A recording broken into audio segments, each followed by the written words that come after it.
এই সিরিজটা খুবই ভালো হয়েছে। আমরা যেভাবে প্রিপারেশন নিয়েছি যাওয়ার আগে এবং ওইখানে যাওয়ার পরে প্রত্যেকটা প্লেয়ারের মাইন্ডসেট, স্কিল নিয়ে চিন্তা ভাবনা, ওভারঅল খুবই ভালো একটা প্রিপারেশন ছিল এবং প্রত্যেকটা প্লেয়ারের ইন্টেনশন ছিল যে আমরা এখানে খেলাটা যেন জিততে পারি।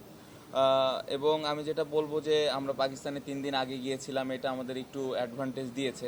আপনি যেটা বললেন যে টেস্ট ক্রিকেট জেতার জন্য প্রত্যেকটা সেশন ভালো খেলা প্রয়োজন, যদিও অনেক সময় একটা দুইটা সেশন এদিক ওদিক হলেও কামব্যাক করার সুযোগ থাকে, বাট এটা খুব একটা সহজ বিষয় না। সো প্লেয়াররা অনেক কষ্ট করেছে, কোচিং স্টাফ যারা ছিল অনেক কষ্ট করেছেন, প্রপার পরিকল্পনা আমাদেরকে দিয়েছেন এবং যেটা আমি বলবো যে সবাই টিমের জন্য খেলার চেষ্টা করেছেন এবং প্ল্যানগুলো এক্সিকিউট করার চেষ্টা করেছেন। প্রধান উপদেষ্টার সাথে তো কথা হয়েছে, উনি দেখা করতে চেয়েছেন, যেটা আমি আগেও বলেছি।